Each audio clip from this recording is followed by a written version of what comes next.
What's going on, everybody? Welcome into the Blazers Lag Rise Live. We just lagged out of the first show, so if you didn't join us for the first show, or are watching this back after the fact, if you're watching this back after the fact, you're in luck, because you didn't have to deal with the lag that we just experienced. But I might have, hopefully, maybe, fingers crossed, knock on wood, fixed my internet, possibly, but the community, only 42% have faith in that.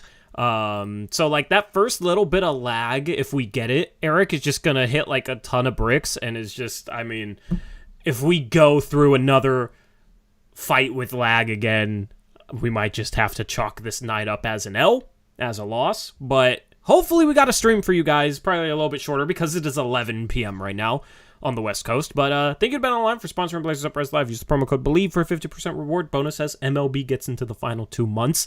The Mariners today, Eric, my Mariners in the 9th inning on the road against the rival Los Angeles Dodgers were down 3-1, and their rookie, who they called up in the past month, hit a go-ahead grand slam.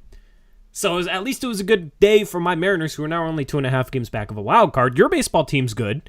So, you know, we can have some fun with getting in on betting action with baseball with Bet Online and the promo code BELIEVE for a 50% reward bonus. Anyway, Eric, it feels weird to be doing all this intro again, but like, you know, as I always say, how was your day? Well, my day was fine. Let me just say what's up to SC2 Beat again, because he's going to be watching this tomorrow and he would have no idea that I shot him out and said some nice things about him. So what's up, Travis? Sorry. This would be longer, but the other stream had to be deleted. And then last stream, I said what's up to Austin Wing, but I think he might have bowed out with our multiple leg issues. So I'm going to say what's up to Austin again. Hope he sees this. And if you do hear this, go back and watch the end or towards the end of last stream, because I did talk about you. I got the Powerade in my hand instead of behind me this time. Nice. That's an improvement. Hopefully the internet is an improvement. Yeah, anyway, 62% of you said I didn't fix my internet. I don't know, we're 4 minutes in and it feels like an accomplishment so far. So, we shall see. But, yeah, I think my modem was connected to a faulty power strip. So I plugged it straight into the wall. And, I had a friend of mine reaching out via Twitter trying to help me with my internet issues. And I was replying to him after I reset everything. Why was your flashlight on? Why was my I don't understand. I don't remember. I turned it on for something. Oh, well, I was trying to, like, figure out where the wires went. And it's kind of dark in the other room, so I had my flashlight on to try and, like, follow the way the wires were going, and then I just left it on. I just forgot I had it on. So, yeah, I accidentally went back live on the stream that lagged out, just with my flashlight on, just chilling, responding. Yeah, so, quite an eventful night. Eric had a late rec league game. I had a late rec league game, so we're already late. And then I had food. Man, I didn't finish my food. It's cold now. It's garbage now. But yeah, so we've just been all over the place. I've been all over the place. Crazy busy the past couple days, too. Hopefully I can relax. Hopefully I can talk about some Damian Lillard. Hopefully I can talk about trade packages, because that's what we're trying to do tonight. We're trying to discuss if there's an outside team that can come in and steal Damian Lillard away from the Miami Heat, right? And we can also talk about the report that Dame would show up to training camp if he didn't get traded, because that's kind of interesting. We did a Twitter poll. We can just start off with that, Eric. Poll. Dude, I asked Eric, should I do a Twitter poll? And he's like, well, you could do a chat poll. And I was like, I meant to say chat poll. This is the second time I've made the mistake of saying Twitter poll when I meant to say chat poll. I did a chat poll on the last stream that lagged out. I asked you guys, which trade package would you rather do for Dame? Would you rather do OG Anunoby, Chris Boucher, and 2 firsts from the Toronto Raptors, or Jaime Jaquez, Nikola Jovic, and 4 firsts from the Miami Heat? Assuming one of those first, obviously, is from Tyler Hero. I didn't have enough characters to specify that, but yeah, that's kind of the gist of that. And the poll results were 57% wanted to do the Heat package, and 42% wanted to do the Raptors package, focused on OG Anunoby. Now, I want you guys to give your rationale for how you voted in the chat. I want to read your guys' opinions. Of course, we'll give our opinions, but we can hold off on those for a second because I want to read your guys' opinions on why or why not you would do either trade package. So leave them in the comment section below, and then we can talk about it. For the record, the Toronto Raptors, much like the Heat, can only currently trade a 2028 and 2030 first. So there was a tweet tonight. I don't even know who it was from, but just bringing up the possibility that the Raptors could be involved. I don't think they really are realistically, but yeah, the most they can give up is two first. So he said OG, Boucher, and picks, and yeah, so they can't give more than 2 firsts. Or people saying why was it only 2 firsts? That's what they have to offer right now. Yeah. And if you follow me on Twitter, you kind of know my thoughts on this already, but come up with your own opinions. We encourage you guys to have your own opinions, and we give ours, and we talk about it, and that's how we do things. Yeah, they could probably make their 2024 unprotected and then trade 3 future unprotected first, but it doesn't sound like they think OG is close in value to Dame, so I don't even think they'd give up 2 first in their offer, let alone more than 2, so we just thought we'd keep it at 2.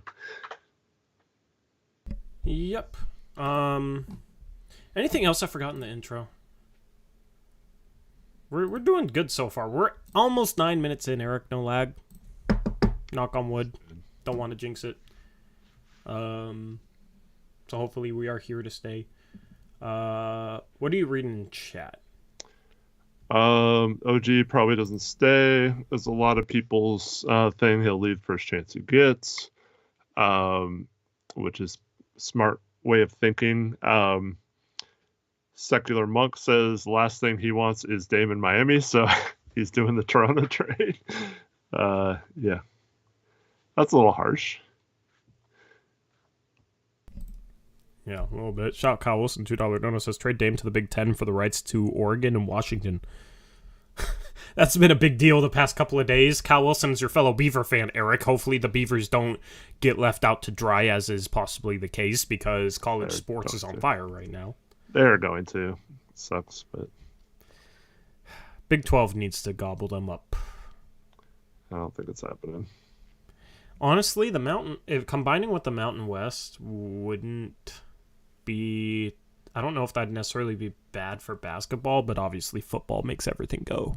Yeah, that payouts drop from like 30 million expected to like 5 million, so it'll kill the program. So yeah, I don't know. Sucks.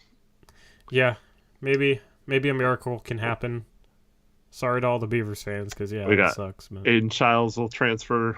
We finally get a top-rated quarterback prospect. Mm-hmm. Jonathan Smith's gone if that happens. Yeah, it sucks. Yeah. The people running the Pac-12 ran into the ground. Mm-hmm. Just like the people running the Blazers have ran them into the ground. Yep.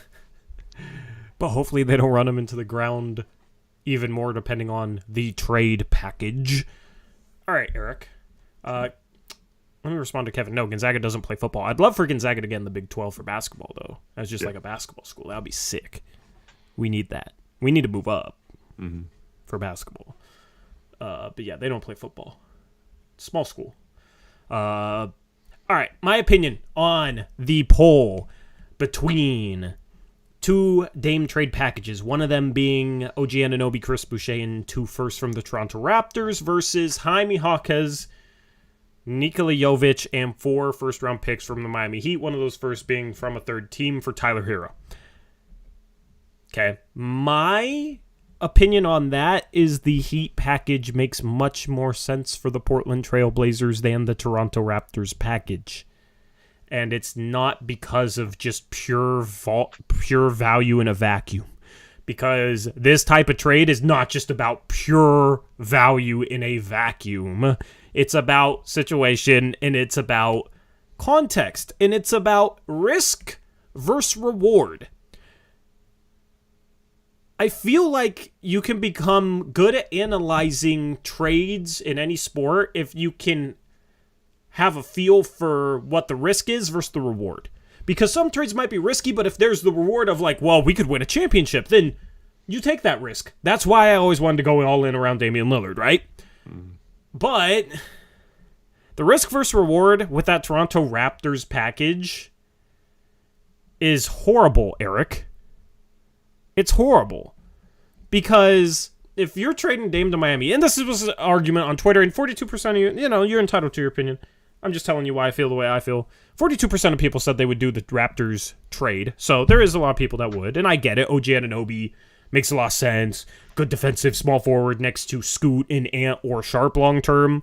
Makes some sense. But basically what you're doing in return for, in my opinion, the greatest Blazer ever, is you're putting yourself in a position where you either are trading him and the best piece you get back is a rental that leaves in a year that you get nothing back for.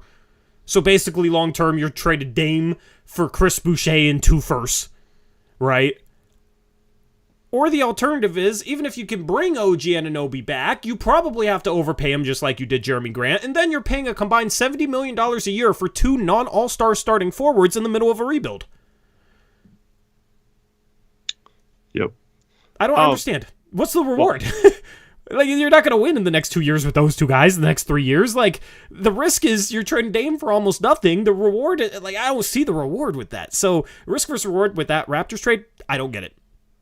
Go ahead. Yeah, well, if you're thinking logically, Toronto apparently had a 3 first offer last trade deadline, right? You think maybe you can get something like that? So maybe that 2 first becomes Boucher. Maybe you can get Koloko thrown in and it becomes 5 first, right? So if you're planning on flipping OG, the problem is, like, let's say it's the Knicks. All their picks are pretty much protected. I doubt any team's giving you unprotected, whereas the Miami picks, the 3 that Miami could give and the 1 from that Tyler Hero trade are probably all unprotected. And I think maybe the Hero one is lightly protected. Yeah, maybe that's lightly protected, but for the most part, because I think the Knicks offered like the Wizards, Pistons, and the Milwaukee pick for OG at the deadline. So yeah, I mean, maybe you get a player back instead that you like better, but I don't know if the compensation with OG, now that he's in the final year of his contract, if you're a team that's not Masai Ujiri led, are you really going to get maximum value for him? So, and then 28 and 31st, both the Heat package and the Toronto package would have to have those 2 years as the picks they can for sure trade. So I don't think you can say either way. It's like impossible to know 5 years from now and 7 years from now what the better pick is going to be. Anything can happen with either of those teams between now and then. So anyone who's arguing that Miami's 2028 first is better or worse than Toronto's or any team, I just think that's a silly argument. There's just no way to know unless, like, if it's Denver maybe and Jokic is still pretty young and you can realistically say that they're probably going to be good for several years, as long as they have him, like that you can say maybe, but yeah, I just don't see why you'd argue either way. Taylor Packer says, I'll take the team that doesn't land superstars all the time. Miami's been in the lottery more than Toronto has over Dame's span here, so I don't know why that would be the case. Well, also, the problem with that is you're giving Toronto a superstar. Yeah. You're giving Toronto a superstar. And long term, Dame and Pascal might have more longevity just because Pascal's younger than Dame and Jimmy Butler. Right? Yeah, you got Bam there, but, if Scotty Barnes ever pans out, there's no guarantee. Like, I think when you're projecting out that far, there's no reason to value one team versus the other. And especially to the point where, like, you take back 2 less firsts for a guy who, like, OG had a lot of value to the Blazers if they could get him to pair him with, like, Dame and Ant, right? And Grant and Nurkic. Like, OG has a lot of value if Dame's here. OG doesn't have much value to the Blazers if Dame's not here. And that is the mistake with, like, analyzing trades in the mindset of OG's a good player, so of course you do that trade because he's better than Jovic and Hawkes and who knows what those firsts are. So you just make the trade for the better player. Like, that's the thing is it's just not that simple. It's just not that simple. And it's a mistake to analyze trades that way because you have to analyze risk versus reward. And the risk is he leaves, right? Or if he doesn't leave, because I know some people think that Portland can keep him, which, let me just say this. OG, in my opinion, wants 2 things, right? To win and to have more offensive responsibility. He'd be going to a team that's very likely in the lottery, but might not have any more offensive responsibility because Portland has to develop Scoot Henderson, Shaedon Sharpe, and Anthony Simons. Their core 3 players right now, the foundation of their franchise, are 3 guards that all, to some extent, need the ball in their hands a little bit. And I've made the case where keeping Dame doesn't really hinder that because I think he's a good mentor, and sure, it does make things a little bit clunky, but like a guy like Scoot needs to play off the ball, but still, you're not going to play Scoot off the ball for OG Anunoby, right? You might do it next to Dame, teach Scoot how to coexist with another star, right? But OG Anunoby's not a star. You're not going to be able to... It's not going to be wise to give OG Anunoby the reins to a rebuilding team that needs to develop 3 guards. And he's not going to... Like, this team probably is a lottery team with him, so he gets neither of the things that he would probably want. So that's why I'd expect him to leave. But if he stays, Eric, it's because the Blazers then say, oh, well, we have to overpay him.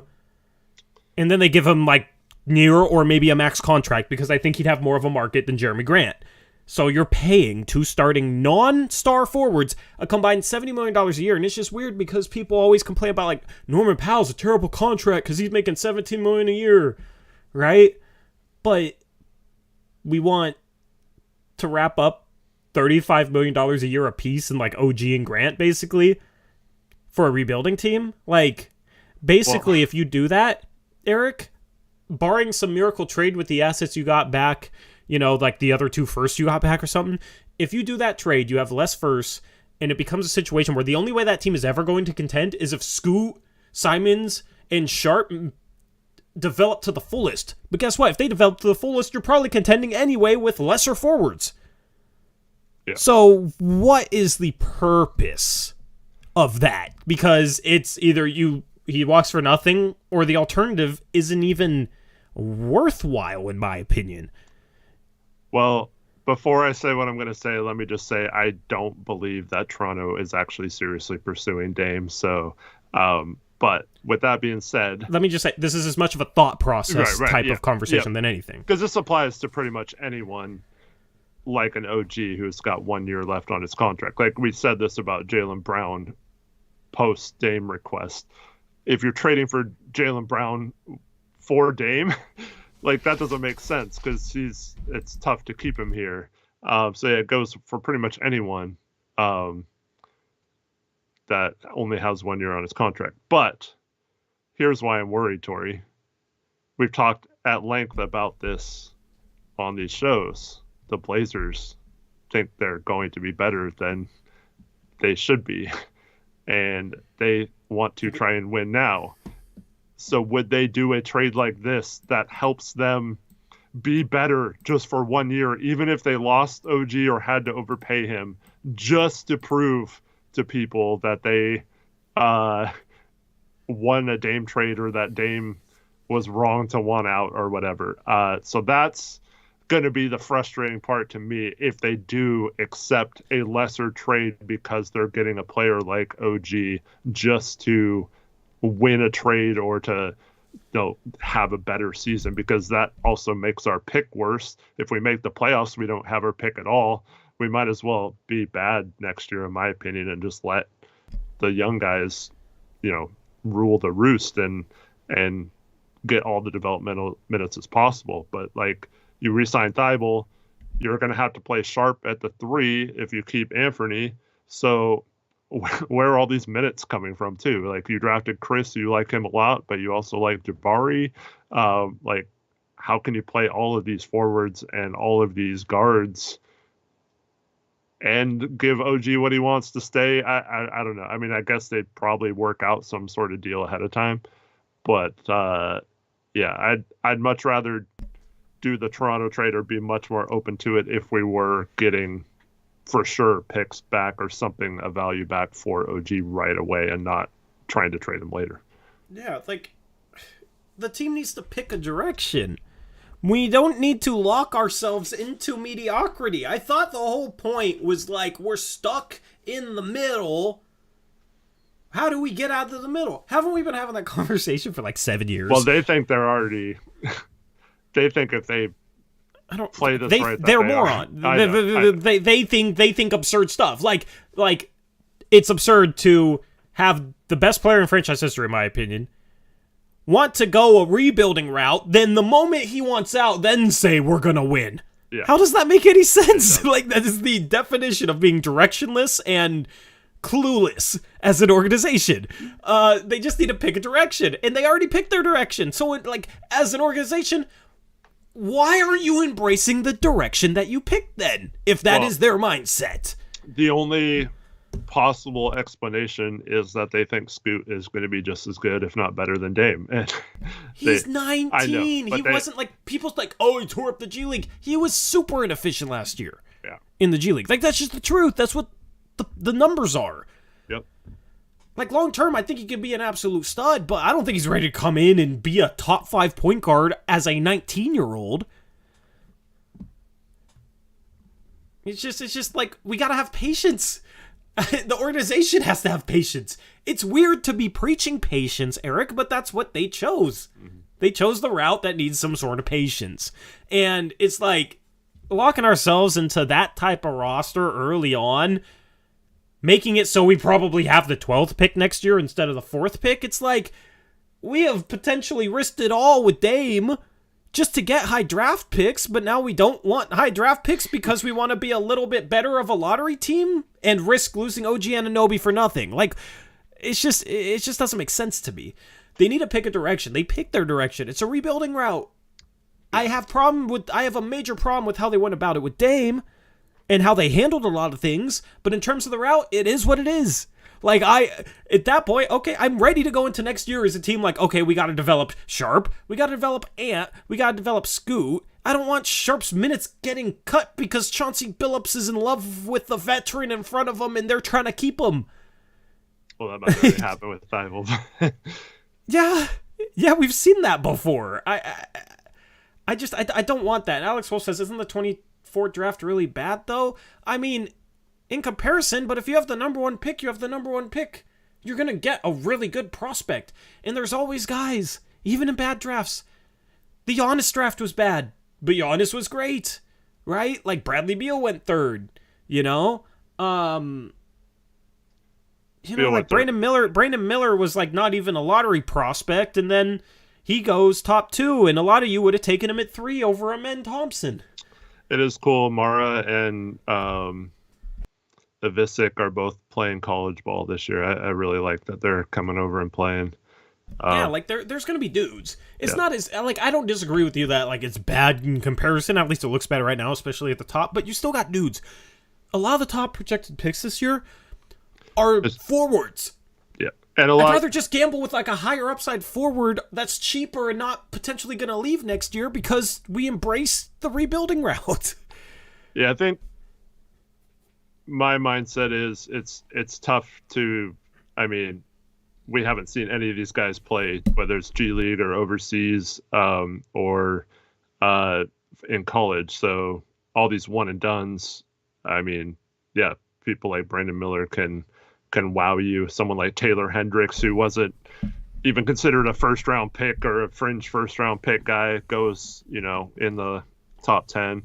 So yeah, it's still a lot of time to be determined, but it's always going to be the drafts that don't have a hype number one or a clear cut number one are always going to be thought of as less. So it's tough because you win it next year and it's like, oh man, if we would have just won it this year, we would have had Wemby and Dame stays, right?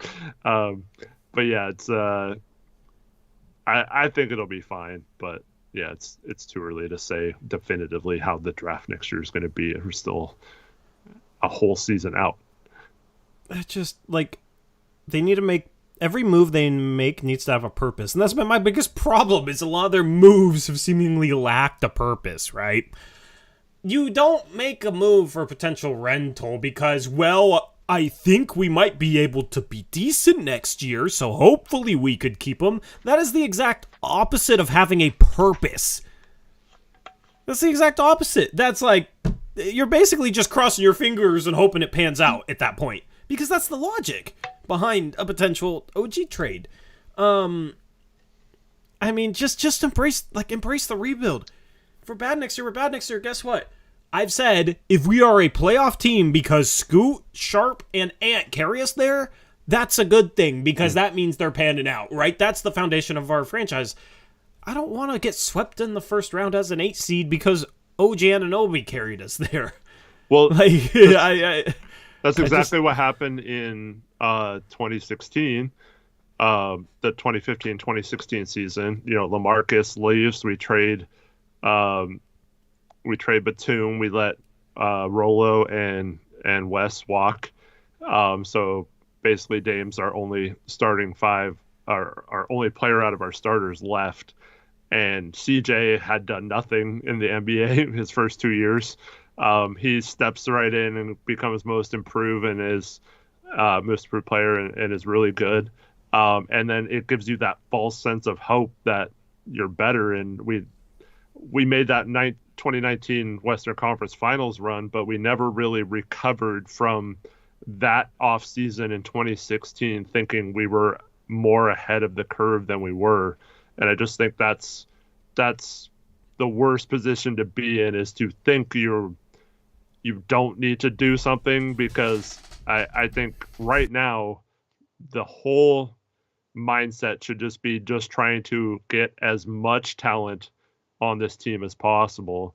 And if they're trying to win now or bringing in too many win now players, one, it doesn't make sense, like you said, that we didn't try that any of the previous years since the Western Conference Finals, and two, it doesn't make sense to win games unless the team's winning games. So if Scoot's a superstar right away like Dame was and he's awesome, great, but Dame didn't make the playoffs his first year either. It's not like a failure if they don't make the playoffs. So I would just try to be as bad as possible. And you need to start figuring out now how you're going to make this work if you're going to keep the three of them, or eventually, pare it down to two of them between Scoot, Sharp, and Anthony. You have to figure out which two you're keeping, or if it can work with all three. And you need to figure out how you can get the best possible front court to surround those guys to maximize their talent. And that is it. That is the only goal in my mind. It's not bringing an OG and maybe making the play-in or the 8 seed or the 6 seed or whatever. It's long-term, starting right now, when Scoot is ready to win a championship, do you have the pieces and the assets to get things done? And we need to figure that out. And that's my whole mindset is switched from making trades to win into making trades to just swing for home runs and swing for guys who you have identified, whether that's Schmitz in previous drafts or whatever, or Cronin like someone that he's watched for a long time, or maybe it's someone that's not even in the NBA yet and it's still going to be a year or two away from getting there. You have to set yourself up to get that guy. And when you identify that guy, you use these 2028 first and 2030 first and all that stuff to go in like a Jovic and young guys. You then have the assets to pick your guys, go for it, and win a bunch of games later once you have your team in place. But right now, I don't see the point in getting like all these people are saying, oh, you need an all-star, you need a fringe all-star back for Dame. Like I just don't think that makes sense unless they're like in the low 20s in terms of age to where we can like they can grow with them. Like for example, maybe it's I mean, we're not trading with the Bulls, but like Patrick Williams or something. Like maybe you just see something in someone that you would want in this deal, but that's not shouldn't be like the main piece for Dame. And I was talking about this a couple days ago. Like if you need a center or something, like why not try to flip Jovic or someone for Koloko or identify a young center that you want to bring back and use those sign Keita. A Hawkes or something to get that guy. Sign Keita. Yeah, just sign Neemias Queta. Yeah, so that's where I would. That's just my whole mindset is don't if you win, fine, but don't like force it to happen this year. Like I just think that's the worst possible strategy. Gray Hughes had a comment. Because of course. Gray Hughes had a comment said, Chauncey is finally being able to put players around him that fit his style of play. So let's see how it goes. Okay, there's like 4 different things I think that I want to point out with this. Okay, like 1, Chauncey's style of play is completely unproven. 2, you don't make long-term roster decisions as part of a rebuild based on your coach's hypothetical style of play that he's failed to implement and is completely unproven. Yep. Okay, 3, talent wins out, and when you don't have enough talent, you need to figure out how to get yourself to the point long-term, as part of a rebuild, long-term, to have as much talent as possible in making short-sighted decisions and risky decisions for a guy that's not even an all-star is not the way to do that. And 4, the best coaches can adapt to their roster. The best coaches can adapt players to them. Yep. Like, if you're a coach that needs to be force-fed the most, like, hypothetically perfect skill set in a role player to be able to fit this perfect role, and otherwise he's not your type of guy and he doesn't fit your style of play, then you're probably not a very good coach because you're so rigid. Yeah, well, I mean, quite frankly, Gray, you're making stuff up. He says they're the players he wants. You're telling me Chauncey wants Scoot over Dame? like, what are you talking about? I mean, you're yeah. Jack Ramsey would have loved Dame. I don't, dude. You're so far. This gone. is the problem, Gray. You just make stuff up and say things that that have no basis. No basis. Like, we can't even have a conversation, man. That's the problem, because you say things that can't be proven or disproven. Like, our dead coach from 1977 wouldn't have wanted our best player ever. Like, how do I even respond to that? It doesn't make sense. Like, the thing is, you said team play beats talent often. Guess what? The best teams are super talented and play as a team. The best coaches can take super talented players and make them play as a team. But guess what? Dame wasn't not a team player. Dude, Gray, I can't handle this anymore, man. I mean, yeah, Gray, you don't really base anything on reality. You constantly like say little things to like take shots at Dame. Entire comment. Oh, well, we're finally able to put Chauncey's guys around him. Why? Because Dame's gone. That's what you're saying. Okay, so Chauncey's guys are... I mean, this isn't necessarily the case, but Scoot played no defense in the G League. Sharp was one of the worst defenders in the league last year. Anthony is considered by a lot to be a negative defender.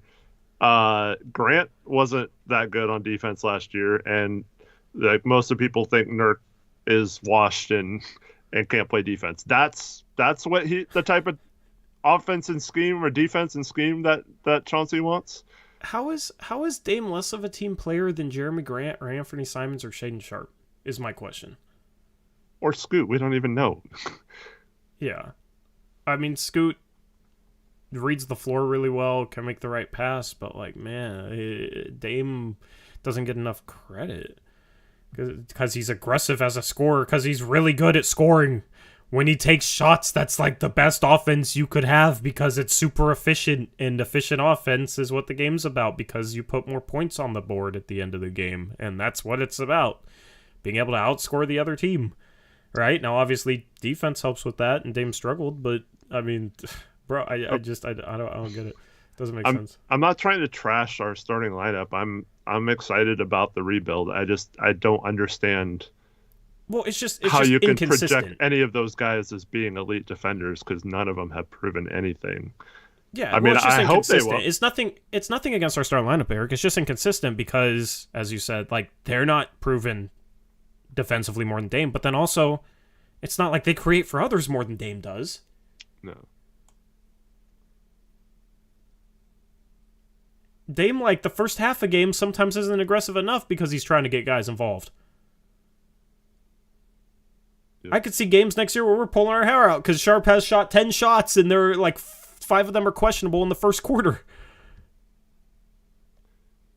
Yeah, and our 3 best players, hopefully our 3 best players, Grant could be this, but our 3 best players as part of the core moving forward are all guards. So,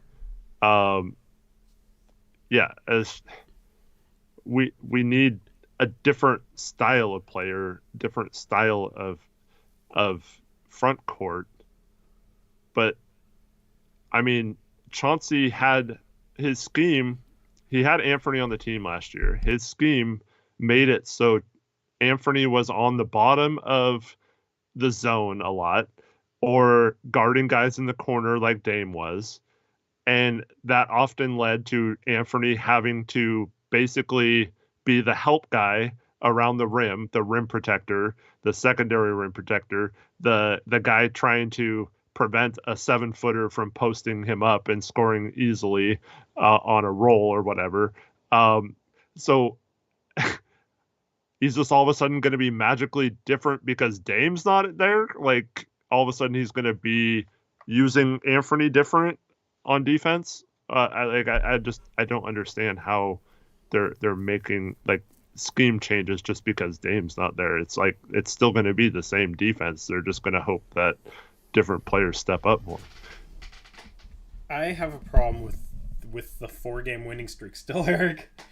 It's a season and a half later. I still have a problem with the 4-game winning streak because I feel like some people still evaluate things based off a 4-game win streak. Like, that's what Chauncey has when he has his players look at how good they looked in a 4-game winning streak before the All-Star break. Like, bro, okay, if our coach has to have Justice Winslow in the starting lineup in order for his stuff to work, then we need to fire him yesterday. Tori, look how good the ball moved in the last 10 games when we were 1-9. Look how good it moved, though. Yeah, man. Skylar Mays is just as good as Dame. That's why he's still unsigned. Like, yeah, I care about results, okay? If one player goes down and shoots every freaking time and we win a championship, then I'm drunk in downtown Portland on top of a streetlight. And by being on top of that streetlight, I would be on top of the world, okay? I just want to freaking I want to win. And it's not like Dame is out here shooting 50 shots a game and passing the ball twice. I actually played with somebody in my rec league tonight that his shot-to-pass ratio was probably 10-1, okay? Yeah, it's not fun. Dame's not like that, man. Can we just... I just don't get it. I just don't get it. Like, somehow he averaged over 7 assists per game. Oh, but he only passed because he had to. Because he had 3 defenders on. Well, props to Dame for drawing 3 defenders and making the right play. That's nice, you know? Hopefully Scoot can draw 3 defenders and make the right play. But Dame drew 3 defenders because he could score the ball so freaking well. Yeah. I see a lot of people talking about Trenton Watford in chat. He signed with Brooklyn today, but it's a non-guaranteed contract, so he's not even certain to make the roster, but I do think that's a good fit for him in Brooklyn. They have obviously a good defensive center. They have good defensive wings. So that kind of offsets his lack of defense. And they do not really have a true point guard. I mean, they have Ben Simmons and Spencer Dinwiddie, who are fine, but they're not like true like ball handlers. So I think Watford could be that secondary ball handler for them a little bit. So good spot for him if he's going to land somewhere. Hopefully he makes the team. Yeah. Taylor Packer says, wait, did y'all ban my guy Gray? Taylor, after all the trials of Gray Hughes Investigates, we wouldn't ban him for this. I mean, nothing's even wrong. He's saying stuff that I very heavily disagree with, and I am basically attacking his statements. I'm not attacking him. I'm attacking what he's saying, because what he's saying, I think, is just kind of ludicrous, but that's the thing. That's how you disagree in our community. You can go after what someone says. You know? I haven't insulted Gray. I haven't talked about Gray as a person. I don't know Gray beyond just interactions in chat, right? What he says, I think, is silly. So that's what I'm referencing, you know? And sure, maybe it can come across as a little bit mean at times, but yeah, stuff like that comes in. I will address the words, the statements. That's what I try and do. I try not to insult people. That's why it's always funny when people are like, oh, he insults his chat. Because they would take something like that and make it out like I'm insulting someone. Nah. We'll talk about statements. And that's the thing. It's a conversation. That's what I said. That's why I asked for your guys' opinions. Grace says, well, the thing is, in other communities, people agree with me, so it doesn't mean it's wrong. It just means it's different over here. Well, I mean, it's an opinion, and I think it's a bad one. I know a lot of people here think it's a bad one. I'm glad you have people that think it's a good one. That's fine. But a lot of people... yeah. How about... Okay, everyone knows your opinion on Dame. Let's just... In chat, how about, like, we just talk about how you... Other things. Like, let's just keep Dame out of chat. Like, because... Yeah.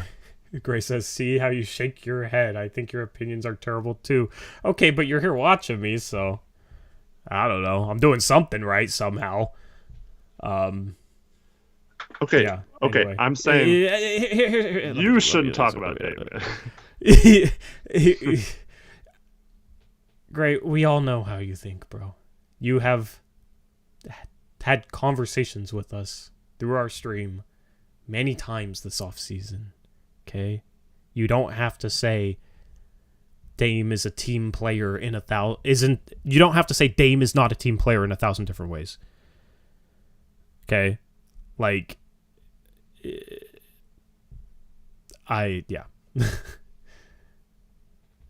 Secular Monk says, honestly, part of the reason I check in is the banter with Gray. You provide entertainment. See, that's why we don't stop. Because I know some of you find it entertaining. Do you have some opinions other than Dame? Like, can you just spew out a bunch of other opinions you have? Scoot plays team ball like a real point guard. I'm just kidding, Gray, relax. I'm teasing. Anyway, Gray says it's tough not having a mic. Bro, your name is legitimately highlighted like no one else's. It shows up like no one else's comments, man. You literally have more visibility in our chat than pretty much anybody because you got a freaking check mark. Which, congrats on that, by the way. But you have more than pretty much anyone because your stuff is highlighted. Your stuff is highlighted, so anyway. Taylor, I'm glad you're entertained. The Dame hate is just silly. We've always thought it was silly. Plain simple. You come in here with Dame hate like acting like he's not a team player, and we're gonna clap back at it because we think it's silly. Okay, plain simple. That's it. Double E says you guys are really going to suffer next year as the Blazers struggle to get to 20 wins. What do you mean, Double E? We're gonna be I'm bad. gonna suffer. We're gonna struggle. Like, I mean, yeah, some of those shows are tough doing tankathon streams and stuff, but like, at least we're embracing it. At least it's not like, is Dame, how are we gonna build around Dame? Like if we're gonna tank and rebuild, we should tank and rebuild. If we want to keep tanking and rebuilding, then we should embrace tanking and rebuilding. That's where I'm at. Like, if that's the route we want to go, that's the route we should go. That's why I don't want to trade for OG. That's why I just want to trade for future first and young assets. and build. Yeah.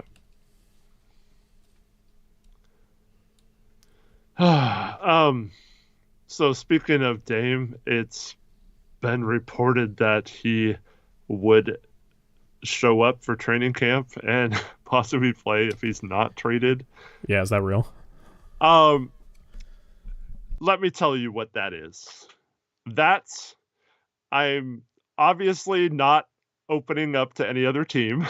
I'm still going to tell teams that uh I wouldn't be happy long term.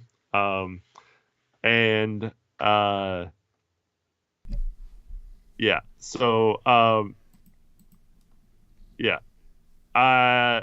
This is him giving Portland a little bit of leverage because the NBA came down on him or whatever, without saying, okay, I'm opening my list up to these teams, because now Portland can say, well, Dame's fine staying, so we'll just keep him. So that should give them leverage, right?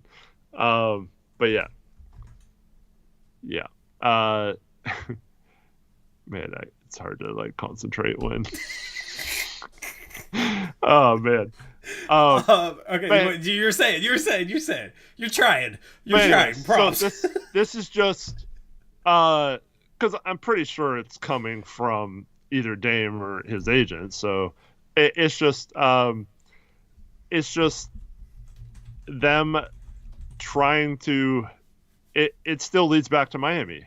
Them opening up, hopefully, then gives the Blazers a little bit of leverage, so they can think maybe we're going to get a little more than we would have gotten had Dame not did that or leak that. So I don't think. Let me just say it this way: I think it still would be shocking if Dame has to report to training camp and he's not traded by then. I think that's super wrong and disrespectful from the organization's point of view to make that guy have to show up and do that after you just drafted his replacement and screwed him over. But even if you ignore that stuff, they all want this situation to be resolved. They would love to get more than the Miami offer in a trade.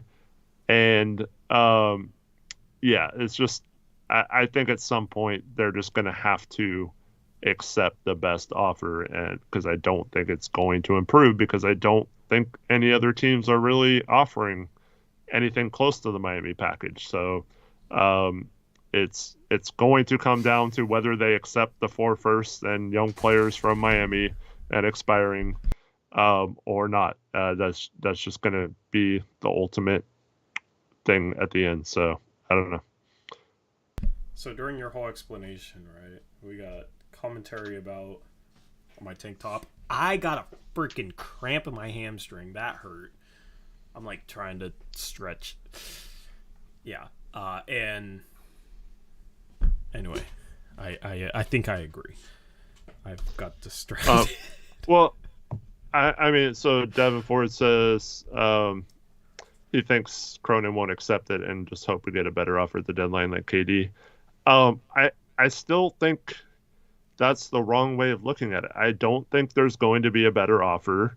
And on top of that, I think this team chose Scoot. They want to give the keys to Scoot. I don't think they want Dame messing with that and doing that. We've already talked about how they want to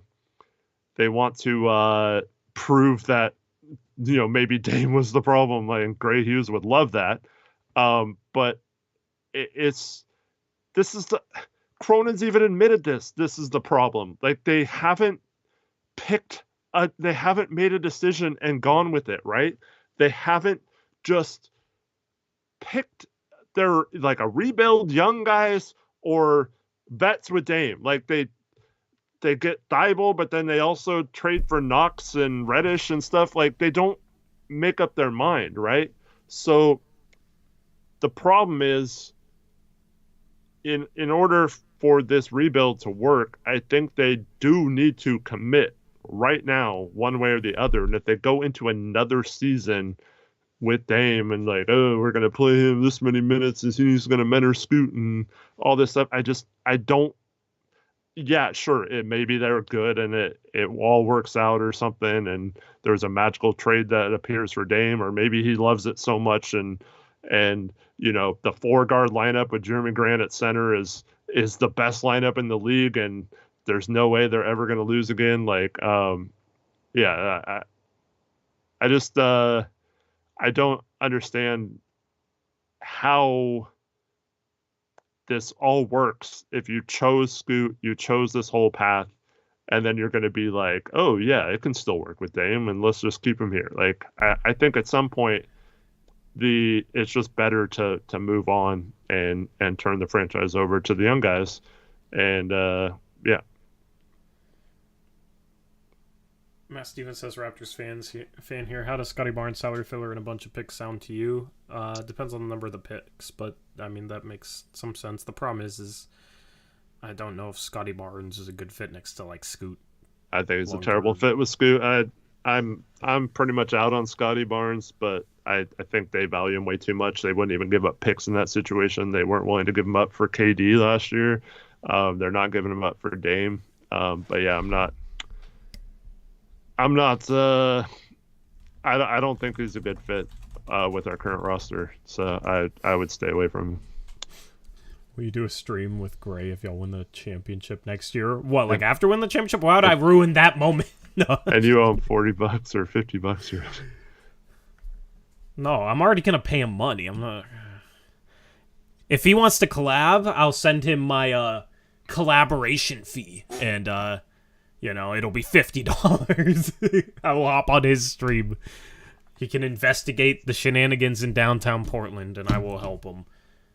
I'll bring a magnifying glass and everything. I'll dress like Sherlock Holmes.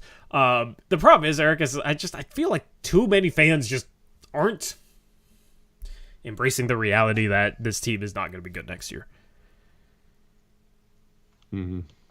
It's just you don't like there. We got Marcus in here. Probably wants us to say his name, so there. Said Dame was the problem. Going to be so happy with the success the next few years when Dame is gone. Dame doesn't want to win anywhere else because of how he plays. Like, bro, all right, dude. The guy that drug CJ McCollum, Aminu, Harkless, and Cantor to a Western Conference Finals is the problem and doesn't win. I'll just say this, Kyle. Come up with more creative names. Like, all your burners and all your new accounts all are just one name, and you say the same name. Hate. I like knowing it's the same dude. No, I know, but it's like, haven't you like? And then Gray's like, yes, another one of. I got a teammate now. Yeah. What's up, Hawaiian Brian said, join late till night. To me, it's simple. Blazers are better with Dame. There is a reason why players all across the league want him on their teams. I mean, it's just so silly that we're having a conversation like, is the team better off without the dude who averaged 32 and 7 last year on insane efficiency? Like, the only player comparable to him offensively last year was Nikola Jokic, who just won a ring. Statistically. Like, what's going to happen, Eric, is we're going to have, like, when we tank, obviously we're tanking. We're going to have a stretch with our normal roster where we are a below average offense. And we are going to have a month next year where we are like the 20th best offense in the league, and we're probably still not going to be able to play defense. We're going to lose a ton of games, and people are going to realize, oh, having the dude that's just an insane offensive engine, oh, that was actually nice to have in terms of trying to win. Like, having a dude that can draw 3 guys and create open shot after open shot for his teammates and put 32 a game on the board efficiently. Yeah, that helps out an offense a lot. And you don't just make up that production by just like, yeah, let's pass the ball. Let's pass the ball, Eric. Let's just pass the ball. And I've been somebody who railed on Stotts for not having enough ball movement. I understand the value of ball movement, but you need dudes. You need dudes. Hopefully Scoot can become that dude. He's not going to be that dude in year 1. And if you're holding him to that standard, That might be the next guy you turn on. So, anyway. I don't get it. The reality is this team probably isn't going to be very good next year. And if they're good, it's because Scoot, Ant, and Sharp develop to their maximum potential, which is great. Okay? That's the reality. Truth Teller is asking, may I ask why you believe Scotty Barnes wouldn't fit, considering the Blazers don't have a young wing of that caliber talent on the team? Don't think the Raptors would offer, but you'd say no to that. It's not that I'd say no, because I think if you get involved with third team, Scotty's probably the most valuable trade chip. He's obviously more valuable than OG or Hero. So I would definitely use him that way. But he can't shoot. He's inefficient. He's one of the least efficient players in the league. And we already don't know if Scoot will be able to shoot or how efficient he'll be after being fairly inefficient in the G League. So you put those two together as your cornerstones, and I don't really like that. And then I also think his defense was not good last year, and he's kind of has the reputation as a good defender, but he's not, at least not yet. So yeah, I do like his passing and his some of the things he does. I think with Scoot you need more 3-and-D type wings, not other ball handlers that also can't space the floor. The gravity, which is something that people always ignore in the Dame and Anthony arguments. The gravity is important. You have to be able to space the floor to have well-rounded schemes on offense and passing schemes and stuff like that. You can't really pass that well if you don't have respected shooters out there. So, well, you know what it is, Eric? Like, some people think that, I mean, let's compare two different situations. Dame with his shooting ability gets doubled, makes a basic pass out of the double team to someone who's wide open. Okay?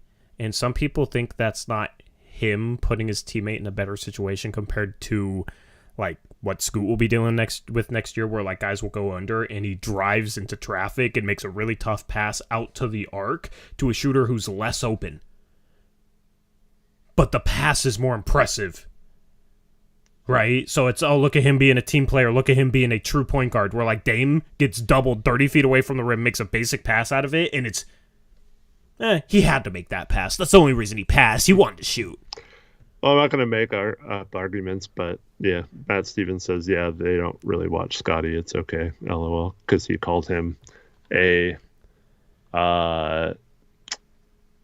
elite passer, versatile defender, an offensive hub, and elite transition player.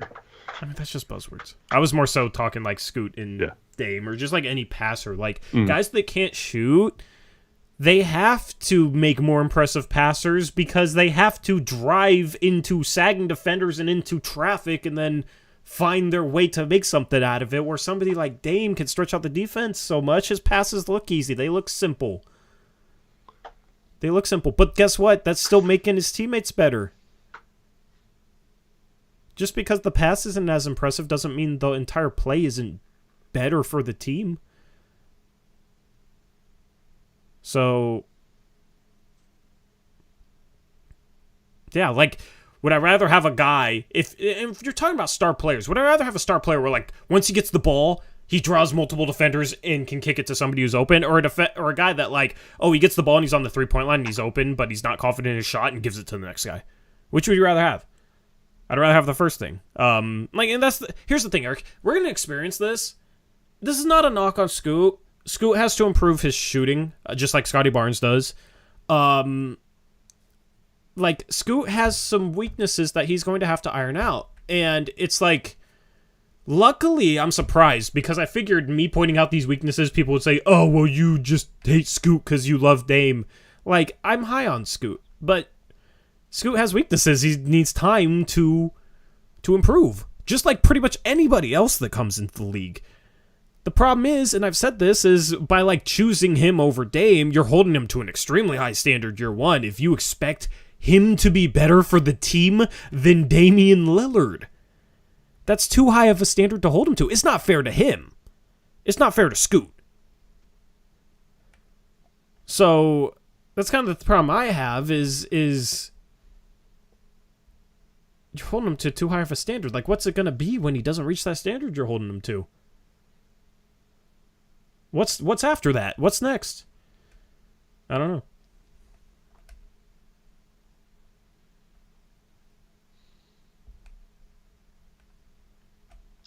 No one is writing Scotty Barnes off, dude.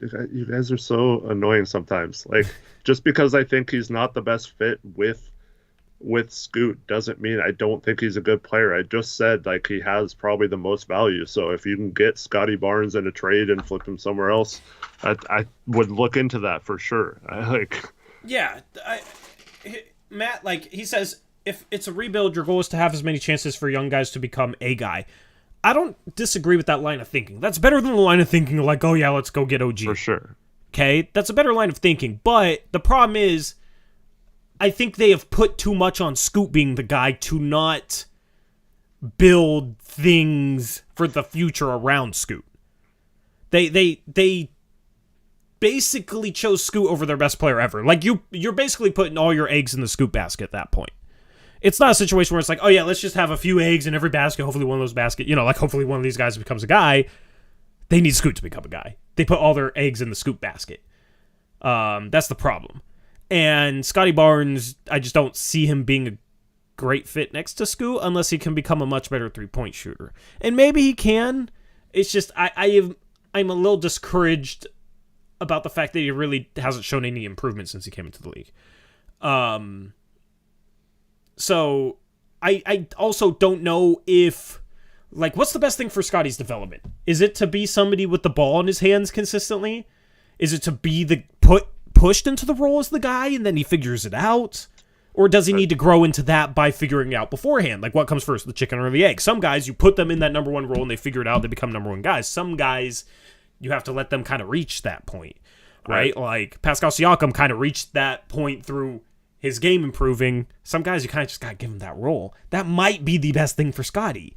And with Scoot here and all the eggs in the Scoot basket, he's not going to get that opportunity. So I watched multiple Raptors games last year, including the Blazer game in Toronto, where the Blazers literally turned around on defense when he had the ball on the perimeter and dared him to shoot. Just sagged off him, turned around and went to the basket knowing that he could not shoot. And I don't want those kind of players. I don't think they're the right fits for a point guard who's a pass first point guard and needs the ball in his hands. And yeah, one of them could learn to play off ball. I think both Scoot and Scotty, our best case scenario for them is being on a team where they have shooters around them spacing the floor and they can operate as the main ball handler. And I don't think you want two of those guys. You want guys who can create. You want multiple guys who can create and be that hub that you're talking about. But you don't want them to both have like the same weaknesses. And I just wouldn't build my team out that way. So I don't even think the right fits for Scoot are in the league yet. So like I'd be looking to scout future ones, future players and stuff. I think like a Taylor Hendricks, I think would have been a pretty good fit this year. But obviously he went top 10 and we only had the third pick. Like we couldn't move up or anything. So there's guys who could probably do that. I prefer well-rounded guys with high upside. Yeah. The problem is Scotty isn't well-rounded enough. Yeah. So yeah, like I said, Scotty's a great player. I'd say the same thing about like Ben Simmons when he was at his peak or whatever, or Russell Westbrook. Like I wouldn't pair the two of them together, even though they both had huge upside when they were younger. If they came into the league together, I wouldn't be like, oh, that would be a great fit. Let's pair these two guys together, right? So, yeah.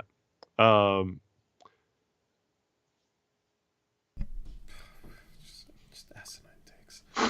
Shout out to Gray, who's investigates $5 donor. Says Scoot Sharp Thibault, I think he meant to say. He said Theobald. Grant Nurk, that's the best, but Ant will likely be in there over Theobald. Scoot Sharp Thibault Grant Nurk is below average on both sides of the court.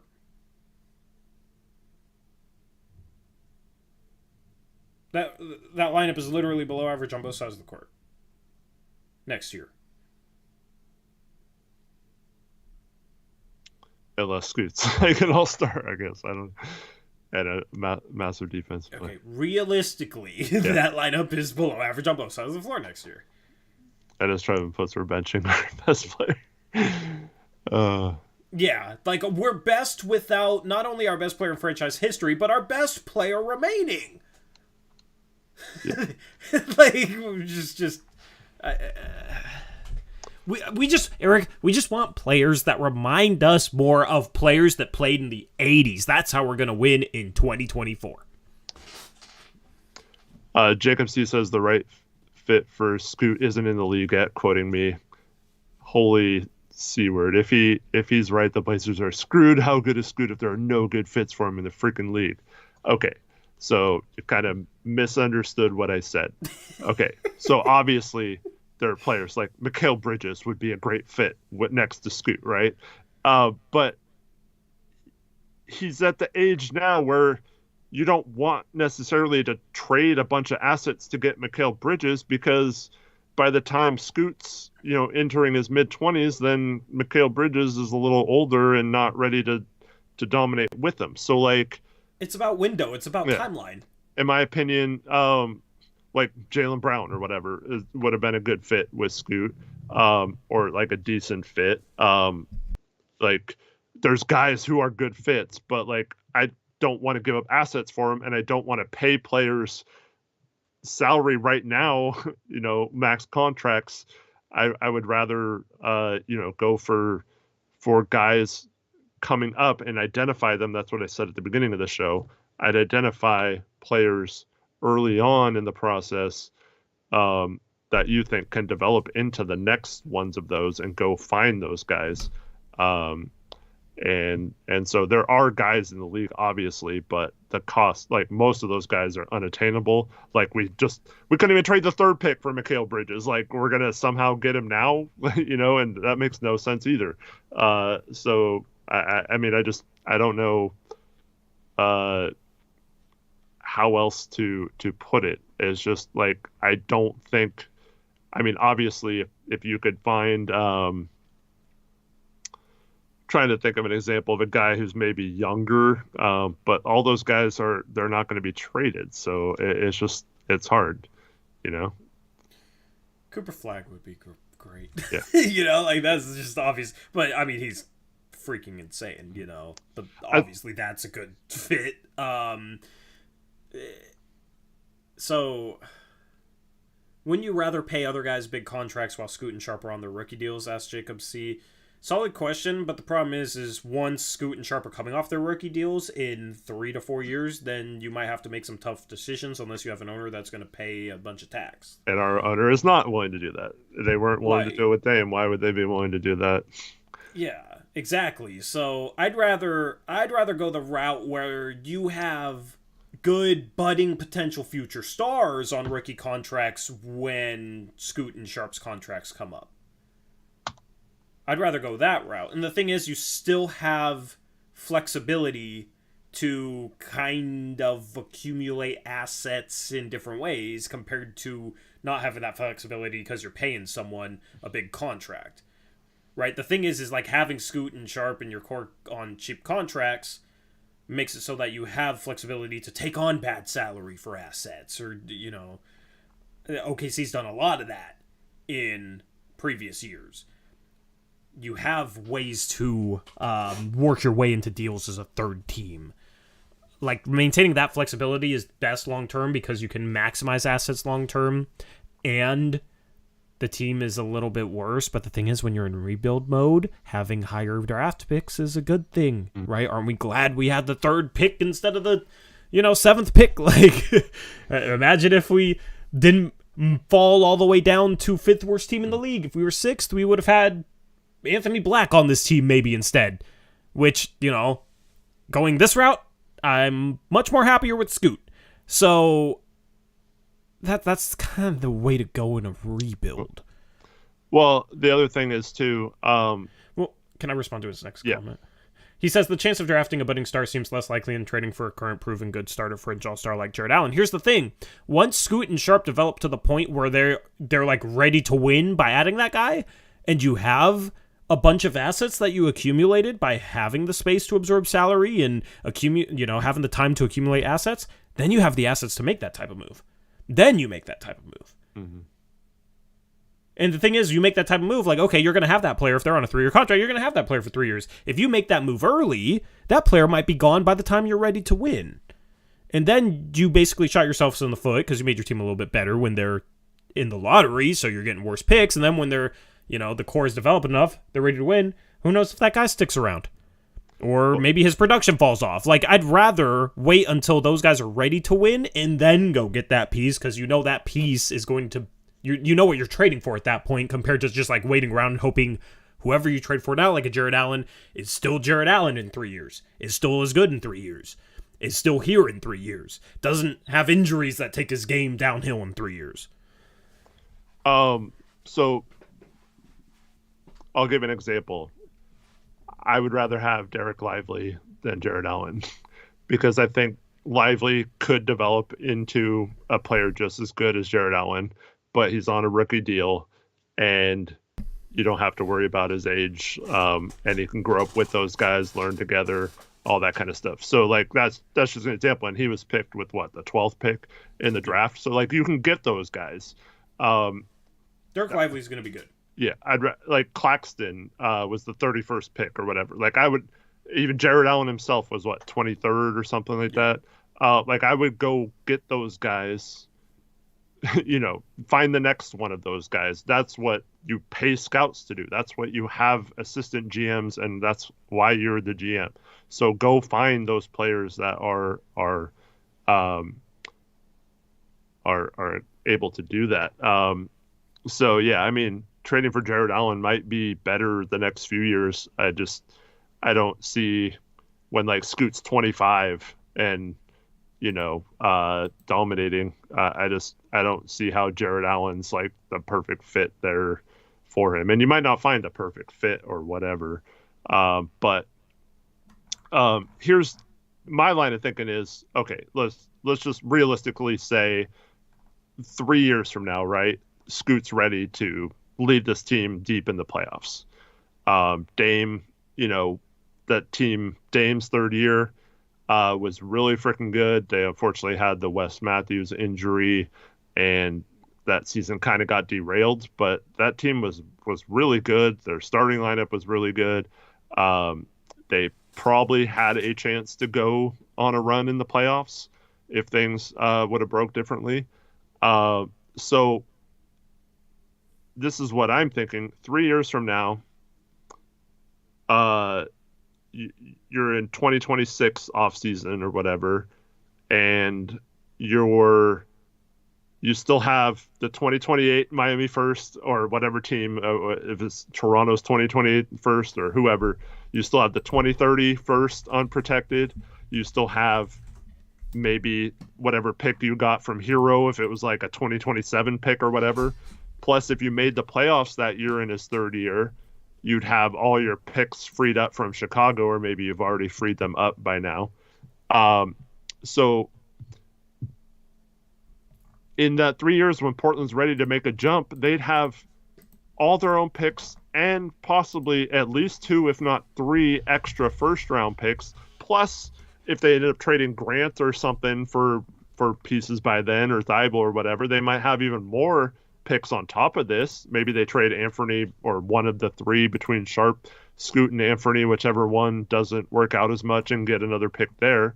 So you're loading up, and then so that offseason in 2026 or whatever, you can basically get any player you want because you have like 10 first-round picks you can trade or whatever, and you have multiple young guys, most of which are still on their rookie deals or whatever. It's just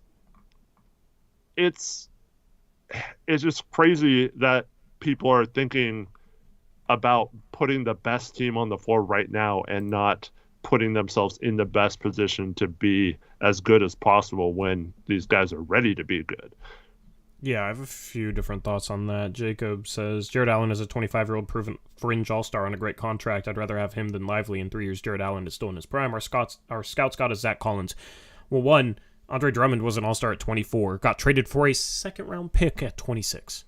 Yeah. There's been centers that are like all-star, and then especially ones that aren't super skilled, like a Jared Allen, that a couple years later are getting traded for peanuts. Like, down the line, I'd rather just trade for Jared Allen then in 2 years or 3 years. Like, why now? Or maybe you can sign him when he's a free agent next, and you don't have to give up anything for him. Like, why sacrifice assets now when you're not going to win a championship in the next 2 or 3 years? It just doesn't really make much sense. And also, as far as Zach Collins goes, like, don't hold his injury issues against the scouts. Like, yes, there was a couple of better players taken after him, but bro, Zach Collins had a really good season last year. He's going to start next year. You make the case that he's a similar caliber player to Jared Allen. A lot of people might laugh at that take, but he can shoot. Jared Allen can't. And Zach Collins can really pass the ball now. Can really pass the ball. Per 36, average 4.5 assists per game. Okay. The problem is injury problems, but with bigs, that's always going to be a worry. Even with the ones that are healthy, sometimes their injuries, their production can fall off a cliff. I still think Jared Allen is a better player, but let's not act like Zach Collins is some scrub. Also, go ahead. I was going to say Jared Allen's strength of his defense. He couldn't get a single rebound to save his life in the playoffs and was primarily one of the main reasons why the Cavs lost to the Knicks and lost in 5 games when everyone thought that was going to be a really competitive series. Yeah, and there's a comment that Zach Collins had a good season on a bad Spurs team, but he was good in ways that will translate to a good team. He's not some guard that has the freedom to chuck up 20 shots a game without any pressure, so he can and he looks good, but then when he's on a winning team, doesn't have the same freedom and has pressure, falls apart. It's not that kind of scenario. Well, he also had some great moments for the Blazers, just got hurt and didn't play his last 2 years. I mean, he was instrumental in us making the Western Conference Finals when he was a second-year guy. Yeah. You know? So let's not act like Zach Collins is some scrub. Like, rebounding is similar. Collins is a better passer, better shooter. Collins has always been able to play defense. I mean, what is Jared Allen so much better at than Zach that outweighs all of those things? Is my question. Casey also said the problem with the Heat picks is that they're all going to be garbage. F the Heat package. I mean, we don't know what they're going to be in 2020 or 2030. Let's stop acting like we know. We've talked about that. Yeah. I don't want to rehash that. Yeah, Butler's about to turn 34 too. Yeah, and Dame's 33, right? It's like, Eric, we scream about, Dame's 33! He's already 33, but then when it comes to trading him to Miami, oh, the picks in 5 to 7 years won't be good. Like, I don't, like, Dame's 33, right? So what, he'll be 38 to 40? And let me just, I'm not going to rehash it, but when you are making a trade to a team like that has limited assets, but you basically are taking all their assets, so if you get the 3 first and the 3 swaps, you're basically preventing them until after 2030 from doing anything unless it's outright signing a free agent with cap space. So maybe that happens. But how are they going to have cap space when they're paying Jimmy and Dame and Bam? But they're going to have Duncan Robinson. They're going to have no assets to trade or get a star because all of them we control. That's the great thing about the swaps. It's not necessarily that they'll pan out. We might not convert any of them, but we control their whole next 7 years basically outside of OKC having the 2026 first. And so they have no way to really improve outside of getting lucky with scouting and signing a free agent, which they could certainly do, but it's not like they have. I mean, they barely made the play, and they were down late in the fourth quarter to the Bulls in the second play-in game. It's not like they were like some amazing team and were guaranteed to be the 30th pick in those drafts. I mean, they almost had a lottery pick last year. So I don't understand how we just assume they're going to be great. And also Pat Riley is going to be 83 in 2028 and 85 in 2030. Like he's not probably going to stick around too much longer either. And there were rumors at the trade deadline that he fell asleep and took a nap during the trade deadline and possibly missed a trade or something. I don't know if that's true, but like he's definitely getting to that age where stuff like that could play a part. Age becomes an issue. So there's a lot of reasons why those picks could be good. They also may, sure, they might be able to sign other free agents, but the thing is, we don't know. We don't know. Right. Those picks could be good. They could be bad. Yeah, I'll take the chance I'll take the chance that those picks could be good. Because that's the thing. What if there's another Wemby in 2029? Yeah. And what if Pat Riley's not there? The Spurs were great for 2 decades. And guess what? They got the number 1 pick this year and got Wemby because they were really, really bad. Right? But back in 2017, 2018, people have said, no, you can't trade your star to the Spurs for unprotected first-round picks because they're always in the playoffs. Right? So, when you look that far in the future, I mean, I'm taking a chance on those picks because they could legitimately... There's a bunch of reasons why those picks could be legitimately good. The only reason those picks would be bad is, after Dame and Jimmy are gone, when they don't really have much assets and have some cap space, they just have to hope that they convince 2 guys to sign there. Yeah. Well, that's the only way that they're... But, shoot, they might still not be a playoff team depending on who those 2 guys are. That's the thing. I'm taking a chance on that. Well, look at the Lakers. I mean, people always say, well, Miami can just sign players or whatever. The Lakers went, 6 years, including LeBron's first year there, without making the playoffs. And they have been in the lottery with LeBron. Almost, there was a bunch of teams in the mix last year. They could have been there. So, let's just say we got, we trade Dame to Utah and get all of Minnesota and Cleveland's picks. It's not like those teams could just as easily be good in 5 years, still. Or better than Miami or the Lakers or whoever. Especially Cleveland because they have a good young core. Even if Mitchell walks, they still got Mobley and they still got Garland, right? I'd rather trade Dame to a team that their other star is the same age, right? A 34-year-old Jimmy Butler. Mm-hmm. And Bam can't carry a team. Bam's a good third guy on a contending team. He's not going to carry their team to the playoffs. He's a setter. And he's not Jokic. He's not Embiid.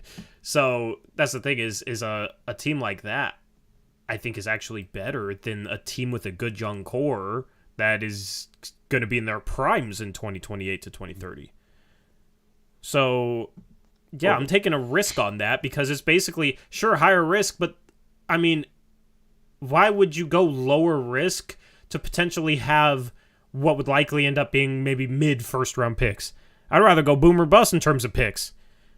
Because you can always kind of trade for mid-first-round picks to late first-round picks, right? You can always take on salary, get an asset. That's what the Mavericks did this year, got Omax Prosper by taking on Rashawn Holmes. So, you're always able to kind of make those types of moves if you have the flexibility, which goes to my earlier point. But, I'm trying to take a gamble on, okay, what picks have the best chance of being top 5 to top 10? Because those are franchise changers, right? And I think Miami's picks have a better chance of being top 5 to top 10 than if you traded Dame for some picks from a team that has a good young core. Mm-hmm. What if Dame OK's trade to Brooklyn? Would you take that over Miami, right? I mean, the problem is Brooklyn would still have assets because they all have their a bunch picks of are picks the now. future too. Yeah. They would still have assets, and they have a better young core than Miami. So they'd be better set up to be decent in 2028 and 2030. And here's the problem. If they don't, if it's some of their own picks that they trade in 2028 to 2030, they're going to try and be decent. I'd rather have those picks from a team that wouldn't be able to be decent unless they throw a Hail Mary in free agency. Yeah. They have a future Philadelphia pick that could be enticing, and then they have several. They have like a Dallas 2029, something like that, and they also have several Phoenixes. I would definitely take some of Phoenixes in the future, but we see Ishbia, not afraid to do whatever it takes to win. So I don't think he's going away with that mindset anytime soon. But Jacob says in 5 years the Blazers might be able to get a good fit for Scoot. Doesn't sound like fun or a likely plan for success. Dude, no one said 5 years. We're talking about the picks. We're talking about that specific pick. That's not the only thing we. And for those that don't think a Miami pick could be valuable, let me just say this once again. They traded a 2021 first-round pick, unprotected, along with another first, for Goran Dragic. And that pick was then used by the Phoenix Suns, who got the picks, who had Dragic. They used that pick to get Mikal Bridges. So they're right there. That was a good move. Using a Miami future pick that not very valuable because it was several years away from conveying, and they, like Miami always does well. So why would that pick be worth anything, right? That was just one pick. They trade the rights to Zaire Smith, who was like the 17th or 18th pick in that draft. Okay, then Philadelphia, kind of foolishly, but they used that pick to get a player who was having his best year at the time, and that's Tobias Harris. And so it goes to the Clippers, but the Sixers did something with it, and then that was one of the featured picks in the Paul George trade. So the Clippers used that as part of their package to get Paul George. So it was traded 3 times, all for, Tobias Harris wasn't like a high level player, but those are the kind of moves that you can use picks like that to get, especially if you have a lot of them, and you can basically name your price for one of those guys. Yeah. Yep. So I have a question for chat kind of before we wrap things up. No lag, Eric, in an hour and a half. Nice. So shout out to the 38% of people that thought I fixed my internet, because I think I fixed my internet. Knock on wood. You should just run like an unlisted stream. Like on we'll Sunday night. Yeah. I think it was just the modem was plugged into the power strip. I think that's what it was, and the power strip was faulty. And maybe I needed to reset the router. I don't know. But it was so bad, Eric. We were lagging in the intro. We go live, and then we were lagging after that. It was lagging so much that I think that if it was still a problem, it would have lagged at least once during the stream. Mm-hmm. So, yay. But I have a question for chat, and this just kind of ties up everything that we've talked about today.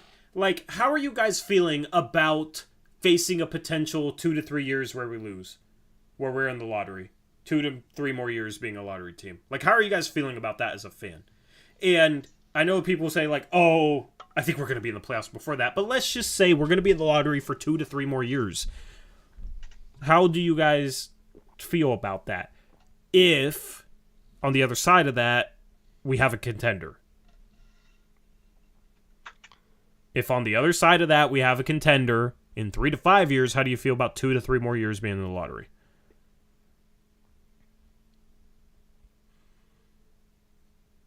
Can I answer? Yeah. I am totally fine with it now that they picked that direction. I don't want them to do some stupid win now moves. But I'm fine with that the next 2 years. If it's obviously building towards something and they're willing to commit to whatever they're building towards. Well, that's implied by there'll be a contender in 3 to 5 years, because that's what they'd have to do to get there. Yeah, so I'm fine with that as long as, at some point, if there's a new owner or if it's still Jody, they're willing to commit the money.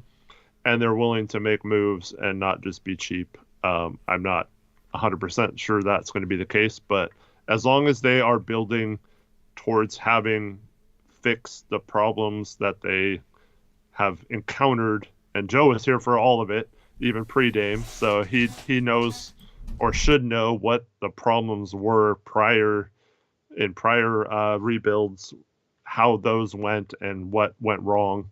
So hopefully I can deal with a couple years of that as long as it's seeming like they have the pieces in place for a long-term run with the young guys. Yep, same. Jacob C says it. If it was guaranteed, it'd be acceptable, but only Boston and sort of Philly have tanked 3+ years and got a contender through the draft. Well, Philly hasn't even made the conference finals, but that's exactly why I wanted to take a chance with Dame compared to this, and then if that didn't work out, then you start the rebuild in 3 years. Because nothing's guaranteed in a rebuild. That's exactly why I have a problem with what Portland has done, but given that they've put themselves to this point, that is the best option now. Yeah. Everything leading up to this point and what they chose and how they handled things I thought was bad.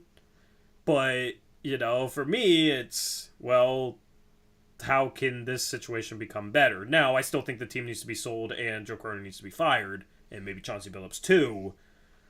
But barring that, in terms of just, if you're just looking at the moves that need to be made, the roster building side of things, I'm willing to be patient. And I wonder, the reason why I asked that question is because we talked about OG Anunoby, his 1 year left on his contract, people that want to trade for guys that can maybe help the Blazers make the play-in this year. And it's I've always wondered, are those people just completely against the possibility of being bad for a couple years? Are they so discouraged by that possibility that that's why they want guys to try and make the team better now and maybe not as good in the future? Because Jared Allen, OG, and those guys aren't going to help these guys win a championship in the short term. The thing is the only way this team wins a championship in the next decade is a few years from now, Scoot, Sharp, Ant, whoever else they draft pan out. And then, maybe some of them pan out and then they make a big trade. It's not going to be from locking in the roster right now. So that's what I've always wondered with those sort of trade ideas and people that want that type of stuff. Is it just is it based on people just wanting to get back to the playoffs because they miss it? Which I understand. Yeah. I understand not liking the idea of looking at 2 to 3 losing seasons in a row. Dame, right away, you knew he was going to be a player that helped us get to where we wanted to go if we did things right, I just want to see Sharp and Scoot and stuff turn into those type of players that we're wow, these guys are really freaking good. If we just make a few good moves, we have a 10-year window because those guys are young enough to be that. And it kind of goes back to the whole Roy Aldridge Odin thing. Just hopefully injuries, knock on wood, don't take that out this time. But do you even think 10-year windows will still exist under a new CBA? Probably not, but I think you can keep, if those two are stars, I think you can keep both of them, and then just you might have to change out the players around them. But you might also have to have an owner that likes winning and does that. So that's kind of dependent on a new owner, I guess. But I don't think Matt Ishbia is going to care about the new CBA, right? So if you had someone like that, it might be pretty fun to put together a Warriors type roster that doesn't break up and wins multiple championships. Yep, I agree. Anyway, before we sign off, I want to thank my sponsor. Do I have the mask? Do I have the mask by me? No, I don't have the mask. Maybe I'll just throw up my screen. I'll just set up a screen share. I'm actually going to show you guys mantasleep.com. I'm going to show you the website. I meant to have that ready, but shout out to them. Big supporters of the channel. Been really big for me. I use their sleep masks all the time. They also have a couple of new things, Eric. One of them I should probably get. I'm not going to throw it up. I'll throw it up next time. They got blue light glasses. So not only will they protect you from sleep, not from sleep, they'll protect your sleep from being disrupted, but they will also protect your eyes. And they actually look pretty stylish. That's why I want to show them off. Maybe I'll just have to get them and rock them on stream. If you go to mansasleep.com, you can see what I'm talking about. I'm on computers constantly. A lot of my work, I'm doing graphic design work now for creators. A lot of my work is on the computer. Streaming, I'm on the computer. I play video games sometimes. That sort of thing. You can protect your eyes from blue light with blue light glasses, but also you can get yourself a good night's sleep with a Manta sound mask. They got a silk mask. They got cooling cups, so if it's hot like it is in my room right now, I have the window cracked open a little bit. Should have cracked it open more. But you can get those cooling cups to keep you cool throughout the night. I love their products. It's always fun to be able to kind of bring a product to you guys that I actually fully believe in. Thank you to Manta Sleep for sponsoring this video. You can use the promo code UPRISE for a 10% discount. UPRISE. And even if you don't like it for yourself, I'm sure there's somebody in your life that would like it as a gift. Because it's a thoughtful gift. Because you're thinking about somebody's sleep. Who thinks about somebody else's sleep? Somebody that cares about someone. So, whether it's your mother, your father, whoever in your life, maybe they have a birthday coming up, get them a Manta Sleep mask. Use that promo code. You can save money. And also for big purchases, they have payment plans as well. So any purchase over $50, you can have a 4 installment payment plan. So they're even willing to work with you. Thank you to Manta Sleep for sponsoring this live stream. Alex Wolf says, can my dog use it? I'm sure you could put it on your dog. I don't know if your dog is going to like it. It's made for humans, if it's human heads, but, I mean, you can try. There is also a donation.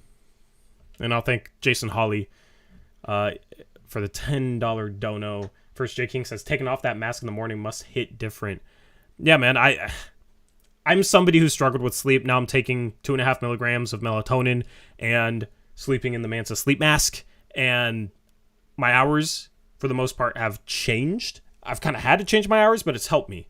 It's helped me not like turn and look at my phone and get on my phone while I'm trying to fall asleep at night. I can kind of just relax, especially if I'm playing something in my ears, playing some audio.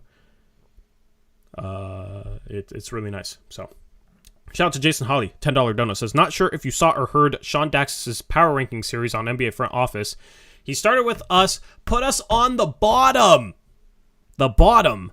I want to cry, LOL. Agree or disagree?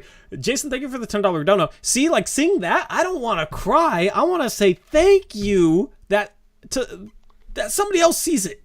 Yeah. Okay?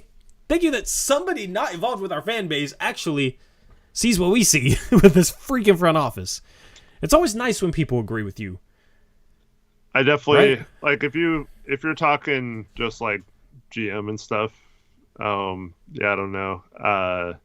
If you're talking front office, including ownership and stuff, I think it's pretty hard to be worse than the Blazers, especially if you throw in the coach, too. That's the trifecta there. I guess the only other teams I can think of off the top of my head, Charlotte has not been well run, but they're about to have new ownership, so maybe that changes things. And Houston, I think, has been a mess since Morey decided to move on or whatever. But at least they have a recent history of going for it before their crappiness. So, I mean, they made some bad decisions along the way, but they almost won a championship if Chris Paul doesn't get hurt, so I can't necessarily say it was bad, but their current GM, I think, is a little overrated, and I think their owner sucks as well, and I don't like their moves this offseason, but that's just like one offseason of stuff, so like I don't know how you put it above like years of incompetence, but yeah, I think Hornets are pretty comparable though. Hornets are really bad. But what's up, Jason? I think thanks for the note. Miller versus Scoot might determine who's last or not. So I think in the future it'll be Charlotte. Kupchak has not done a good job. But maybe without MJ there over his shoulder, maybe he'll do better. Who knows? Maybe.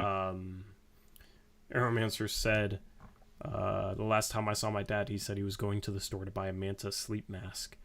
You should have told him to buy it online and use the promo code, man. It helps us out, truly. It's a way you can support the channel and get something for yourself. And that's the case with any sponsor. So we're luckily to the point where we can start getting sponsorships. And next season we'll have more sponsorships. And that's just great for content. It's a win-win for everyone. So, and I'll be trying to make the ad reads a little bit more graphically produced and fun and that sort of thing. I'm going to try and have fun with it so that it's still entertaining. But also going to try and bring products I like to you guys, especially. And Manta's one of them. So, anyway. Use that link in the description. Promo code Uprise, 10% off. Anything else for the stream, Eric? Thanks everyone for watching. Appreciate all of you. Hope you have a good rest of your night, and we'll see you Monday night, if not sooner. I'm still waiting for that stream to happen. We'll continue saying that we'll be right here as soon as we can, or we'll be on the main channel, Blazers Uprise, without the live. As soon as any actual move happens by the Blazers. It's beginning to feel like it'll never happen at this point, but I know. See, like, I'm not even tripping. Last night, I did not have my ringer on. I'm not gonna lie. I woke up, I was like, crap. Did they do something? Yeah. So, I'm just so used to having my ringer off, my ringtone, because spam calls, man. Luckily, I don't get as many spam calls as I used to. Yep. Paid off a couple things that helped. So, but yeah. Anyway, thank you, John Weed. Glad you enjoyed. Glad we didn't lag. Maybe I fixed the internet issues. Hopefully we don't have to have those struggles. Because this lagged at the worst times in the past, 2 weeks. It's like we're in the flow of things. Eric's in the middle of a good rant or something, and then it lags, and it's very disappointing. So, Anyway, thank you for joining us. Eric has to drive home. It's getting late. It's all good. Did not plan on still being live at 12:41, but all the troubles of at least you ate beforehand, so you don't have to go worry about getting food now. Yeah, I'm just thirsty because it's freaking hot. I got Gatorade in the fridge. Let's go. Anyway, okay, cool. Thank you to everyone for tuning in. Hopefully you have a good rest of your night. Probably going to drop a video over the weekend, so stay tuned. Also, going to try and record something with Steven. It's been a minute. Going to try and record something with him, and that should be interesting because me and Steven don't agree on much, and that's basically kind of the whole thing with that show is me and Steven will argue.